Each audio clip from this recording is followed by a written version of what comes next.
கர்த்தருக்கு ஸ்தோத்திரம். இந்த நாள் தேன்துளி நிகழ்ச்சியிலே உங்களை நான் மீண்டும் சந்திப்பதில் அதிக மகிழ்ச்சி அடைகிறேன்.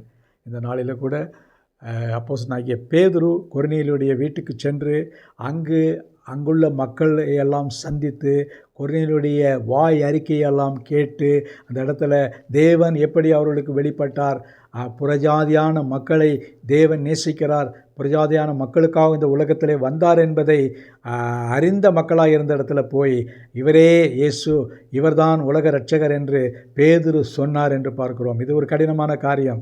பேதுரு யூதர்களுக்காக தான் ஊழியம் செய்ய அழைக்கப்பட்டார் என்று நினைத்து கொண்டிருந்தார். ஆனால் ஒரு காலகட்டத்தில் அவர் புறஜாதி மக்களுக்கும் அவர் ஊழியம் செய்ய அவர் ஆயத்தப்படுத்தப்பட்டவர் என்று பார்க்கிறோம். இதில் 2 வசனங்களை உங்களுக்கு நான் படிக்கிறேன். ஒன்று 11:17 ஆதலால் கர்த்தராகிய இயேசு கிறிஸ்துவை விசுவாசிக்கிறவர்களுக்கு நமக்கு தேவன் வரத்தையும் அனுக்கிரகம் பண்ணினது போல இவர்களுக்கும் அந்த வரத்தையே அனுக்கிரகம் பண்ணியிருக்கும் போது தேவனை தடுக்கிறதற்கு நான் எம்மாத்திரம்.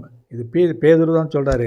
நான் இது தடுக்கிறதுக்கு நான் ஏமாத்துறேங்க, அவரே எல்லாத்தையும் அலோவ் பண்ணிட்டார், எல்லாம் செய்கிறாரு. ஆகவே இவைகளை அவர்கள் கேட்ட பொழுது அமர்ந்திருந்து, அப்படியானால் ஜீவனுக்கு ஏதுவான மனம் திரும்புதலை தேவன் புறஜாதியாருக்கு அருளி செய்தார் என்று சொல்லி தேவனை மகிமைப்படுத்தினார்கள்.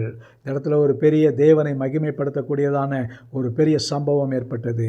இதில் பேதுரு அவர் இதை உணர்ந்தவராக, புறஜாதி மக்களையும் ஏற்றுக்கொள்ளக்கூடியவராக வந்ததுனால ஒரு பெரிய அற்புதம் அடையாளம் நடந்தது. தொடர்ந்து பார்க்கும் பொழுது இன்னும் பல காரியங்கள் பின்னாலே இந்த காரியத்தினாலே புறஜாதி மக்கள் வருகிறதுனால பெரிய அற்புதங்கள் நடந்தது என்று பார்க்கிறோம்.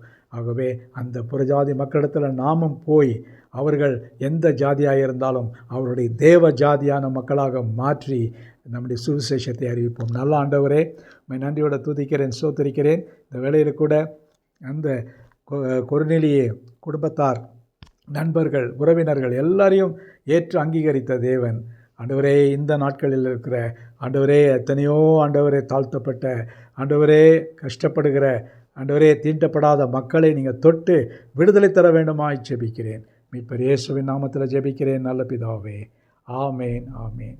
கர்த்தர் உங்களை ஆசீர்வதிப்பாராக. இந்த நாள் ஒரு மகிழ்ச்சியும் சந்தோஷமான ஒரு நாளாக அமையட்டும்.